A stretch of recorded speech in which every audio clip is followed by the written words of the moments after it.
कड़कड़ाती ठंड और बर्फीली हवाओं के बीच सैकड़ों लोग एक विशाल शिप पर फंसे हुए थे। शरीर धीरे धीरे सुन्न हो रहे थे और हर बीतता पल उन्हें मौत के करीब धकेल रहा था। स्थिति तेजी से बिगड़ती जा रही थी और तभी अचानक एक अजीब सी हलचल ने सभी का ध्यान अपनी ओर खींचा। पानी का स्तर लगातार बढ़ता जा रहा था और अब पानी शिप के इंजन तक आ चुका था, जिससे शिप की स्थिति और भी गंभीर हो गई थी। कुछ ही पलों में पूरी शिप अंधेरे में डूब गई। चारों तरफ सिर्फ ठंडा पानी और सन्नाटा था। डर और घबराहट से भरे चेहरों पर डर साफ झलक रहा था। क्या ये बच पाए?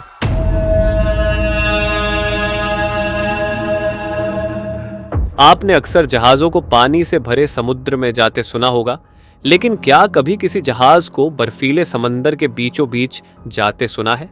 एमवी एक्सप्लोरर की यह कहानी बिल्कुल अनोखी है, क्योंकि यह शिप पानी नहीं बल्कि बर्फ के विशाल टुकड़ों को चीरते हुए अपनी यात्रा कर रही थी। रात के 10 बज चुके थे। बाहर घना अंधेरा और जबरदस्त ठंड थी। विजिबिलिटी बेहद कम थी। अधिकतर यात्री अपने अपने केबिन में गहरी नींद में थे, जबकि कुछ लोग जहाज के अंदर आराम से बैठे थे। तभी अचानक एक भयानक आवाज ने पूरे जहाज को झकझोर कर रख दिया। एक जोरदार झटका लगा और शिप वहीं रुक गई। कैप्टन, जो पहले भी इसी रास्ते से कई बार गुजरा था, शांत रहा। उसे शिप की ताकत और अपनी क्षमता पर पूरा भरोसा था। उसने सोचा कि यह बर्फ की मोटी परत से टकराने पर हुआ कोई साधारण झटका है और शिप पहले की तरह फिर से आगे बढ़ जाएगी। यह शिप ऐसी कई बर्फीली चुनौतियों का सामना कर चुकी थी, लेकिन इस बार हालात कुछ अलग थे। कैप्टन इस बात से अनजान था कि शिप के बॉटम में एक बड़ा छेद हो चुका है। अब माहौल और भी खतरनाक हो चुका था। पानी तेजी से शिप में भर रहा था और कैप्टन को इसका अंदाजा तक नहीं था। यात्रियों को तो यह भी नहीं पता था कि उनके पैरों के नीचे क्या तबाही आने वाली है।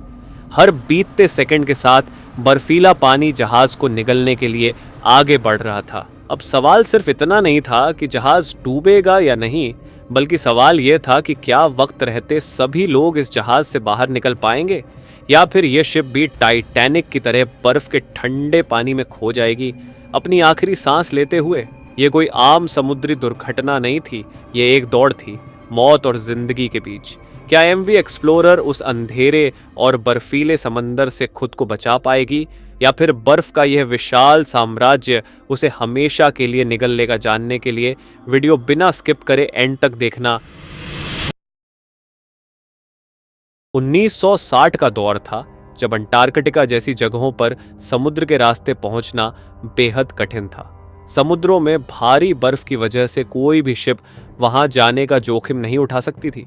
जैसे कि 1912 में टाइटैनिक बर्फ की चट्टान से टकराकर डूब गया था, उसी से आप अंदाजा लगा सकते हैं कि अंटार्कटिका की यात्रा कितनी खतरनाक हो सकती थी। लेकिन एक स्वीडिश अमेरिकी बिजनेसमैन एरिक लिंडब्लैट को इसमें एक शानदार मौका दिखा।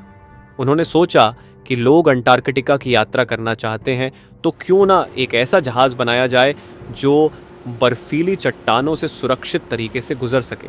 इसी सोच के साथ एरिक ने एक मजबूत शिप का निर्माण करवाया, जो इतनी ताकतवर थी कि उसके रास्ते में आने वाली मोटी बर्फ भी टूट जाती। इस शिप का नाम लिंडब्लैड एक्सप्लोरर रखा गया और यह उन साहसी यात्रियों को अंटार्कटिका ले जाने लगा जो वहां की अद्भुत दुनिया देखना चाहते थे। इस तरह एरिक ने इस अनोखे जहाज से मोटी कमाई की और अंटार्कटिका की सैर को संभव बना दिया। हालांकि यह शिप बहुत बड़ी नहीं थी, लेकिन यह अपनी मजबूती के लिए जानी जाती थी। आमतौर पर जब कोई शिप बर्फीले समुद्र में जाती है तो उसके सामने आइस ब्रेकर लगाया जाता है, जो बर्फ से टकराने पर शिप को सुरक्षित रखता है। लेकिन लिंडब्लैड एक्सप्लोरर एक अनोखी शिप थी, जिसे आइस ब्रेकर की जरूरत नहीं थी। इसके सामने वाले हिस्से को इस तरह से डिजाइन किया गया था कि शिप जब आगे बढ़ती तो उसका वजन बर्फ को तोड़ देता था। फिर भी सुरक्षा के लिए इस शिप में दोहरी लेयर वाली हल्की परतें लगाई गई थीं, जिससे शिप की सुरक्षा बनी रहती थी। अगर शिप बर्फ से टकराती और बाहरी परत को नुकसान होता तो अंदर की परत शिप को बचा लेती। शिप का डिजाइन बेहद सफल साबित हुआ और यह शिप दुनिया भर में लोकप्रिय हो गई। लोग दूर दूर से अंटार्कटिका की सैर के लिए इस शिप को चुनने लगे। यह शिप इतनी भरोसेमंद थी कि इसने कई बार दूसरी फंसी शिप्स को बचाया। साल दर साल इसके मालिक और नाम बदलते रहे, लेकिन इसकी परफॉर्मेंस हमेशा शानदार रही। आखिरी बार इसे 2004 में खरीदा गया और इसका नाम MV एक्सप्लोरर रखा गया। 11 नवंबर 2007 को यह शिप एक बार फिर से अंटार्कटिका की ओर रवाना हुई। यह 19 दिनों का सफर होने वाला था और जो लोग अंटार्कटिका देखने का सपना लेकर इस जहाज में सवार थे, उन्हें बिल्कुल अंदाजा नहीं था कि आगे क्या होने वाला है। सभी लोग अंटार्कटिका की यात्रा को लेकर काफी उत्साहित थे और उन्हें इस जहाज की ताकत पर पूरा भरोसा था। इस जहाज के कप्तान वेंकट वायमन थे, जो पहले भी कई बार इस बर्फीले रास्ते से गुजर चुके थे। जहाज की मजबूती और कप्तान का अनुभव दोनों की वजह से यात्री खुद को सुरक्षित महसूस कर रहे थे। आधे रास्ते तक सब कुछ ठीक चलता है, लेकिन फिर कप्तान ने शिप को एक नए रास्ते पर मोड़ दिया। उन्हें लगा कि इस रूट से कम बर्फ मिलेगी और वे जल्दी अपनी मंजिल तक पहुंच जाएंगे, लेकिन उन्हें नहीं पता था कि यह रास्ता उन्हें मुश्किलों की ओर ले जा रहा है। सफ़र के शुरुआती 10 दिन तो आराम से गुजरते हैं, लेकिन फिर आती है 22 नवंबर की रात। इस रात शिप को मोटी बर्फीली परतों से होकर गुजरना था। कप्तान ने यात्रियों को पहले ही बताया था कि बर्फ के टकराने की आवाज़ें आ सकती हैं, लेकिन इससे घबराने की ज़रूरत नहीं है। उन्होंने सबको आराम से सोने की सलाह दी। रात के अंधेरे में शिप धीरे धीरे बर्फ को तोड़ते हुए आगे बढ़ रही थी। चारों ओर बर्फ के टकराने की आवाज़ें गूंज रही थीं और यात्री बेफिक्र होकर अपने अपने केबिन में सो रहे थे। शिप पतली बर्फ की परतें पार कर चुकी थी और अब मोटी और पुरानी बर्फ से होकर गुजर रही थी। तभी अचानक एक जोर की आवाज़ आती है। शिप में एक तेज झटका लगता है और शिप वहीं रुक जाती है।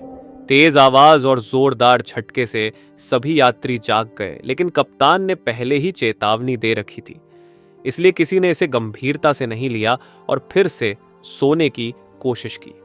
कप्तान को भी इस घटना का सही अंदाजा नहीं था और उन्होंने इसे नजरअंदाज कर शिप को आगे बढ़ाने की कोशिश की। शिप बर्फ को तोड़ते हुए फिर से धीरे धीरे आगे बढ़ने लगी, लेकिन थोड़ी ही देर बाद यात्रियों के केबिन से चीखने चिल्लाने की आवाजें आने लगी। शिप के अंदर तेजी से पानी भरने लगा था। असल में शिप एक मोटी और पुरानी बर्फ की चट्टान से टकरा चुकी थी, जिससे जहाज के निचले हिस्से में एक बड़ा छेद हो गया था। शिप का डबल हल भी इस टक्कर में बेकार साबित हुआ। अब पानी बहुत तेजी से अंदर आ रहा था और यात्रियों में अफरा तफरी मच गई। सब अपनी जान बचाने के लिए इधर उधर भागने लगे। कप्तान को जब यह खबर मिली कि शिप के निचले हिस्से में बड़ा छेद हो चुका है, तो पहले उन्हें विश्वास नहीं हुआ। उन्हें लगा कि छोटा मोटा नुकसान हुआ होगा जिसे ठीक किया जा सकता है, लेकिन जब उन्होंने स्थिति का जायजा लिया तो देखा कि पानी बहुत तेजी से भर रहा था। यह देखकर कप्तान की आंखें फटी की फटी रह गईं। उन्हें समझ आ गया कि अब यह शिप नहीं बच पाएगी। कप्तान ने तुरंत अपने क्रू मेंबर्स को डिस्ट्रेस सिग्नल भेजने का आदेश दिया, ताकि आसपास कोई जहाज हो तो वह इस सिग्नल को पकड़ सके और मदद के लिए आ सके। शिप के अंदर पानी अब इतना ज्यादा भर चुका था कि वह एक तरफ झुकने लगी। क्रू मेंबर्स तुरंत यात्रियों को शांत करने और लाइफ बोट्स में उतारने में जुट गए। क्योंकि यह शिप आकार में छोटी थी, उसकी बचने की संभावना बहुत कम थी। शिप अब भी अपनी मंजिल से करीब 46 किलोमीटर दूर गहरे समुद्र में थी। इतनी खराब हालत में शिप का किनारे तक पहुंचना नामुमकिन था और यात्रियों को अब अपनी जान बचाने का ही सहारा था। सौभाग्य से जो डिस्ट्रेस सिग्नल भेजे गए थे वो 2 शिप्स को प्राप्त हुए, लेकिन समस्या ये थी कि ये दोनों शिप्स अभी भी इतनी दूर थीं कि वे MV एक्सप्लोरर की मदद तुरंत नहीं कर सकती थी। दूसरी परेशानी ये थी कि जिन लाइफ बोट्स में यात्री बैठे थे वहां ठंड से उनकी हालत खराब हो रही थी। धीरे धीरे पानी बढ़ता गया और शिप के उस रूम तक पहुंच गया जहां से पूरी शिप को पावर मिलती थी। पानी के भरने से एक शॉर्ट सर्किट हो गया और पूरी शिप की बिजली चली गई। शिप को पूरी तरह से खाली कर दिया गया था और सभी लोग लाइफ बोट्स में सवार थे। कप्तान शिप को सीधा करने की कोशिश कर रहे थे, लेकिन पानी इतना ज्यादा भर चुका था कि इंजन ने काम करना बंद कर दिया। शिप तेजी से डूबने लगी और आखिरकार कप्तान ने भी शिप छोड़ने का फैसला किया। कप्तान और क्रू मेंबर्स भी लाइफ बोट्स में सवार हो गए और अब सब ठंडी हवाओं और बर्फीले पानी में सिर्फ इस इंतजार में थे कि कोई उन्हें बचाने आएगा। इनकी आंखों के सामने उनका शिप समुद्र में समाता जा रहा था। दशकों तक समुद्र पर राज करने वाली यह शिप अब उसी समुद्र की गहराइयों में जा चुकी थी। लाइफ बोट्स में सवार सभी लोग खुले आसमान के नीचे इस दर्दनाक मंजर को देख रहे थे। उन्हें इस ठंडे पानी में घंटों गुजर गए और अगली सुबह होने वाली थी।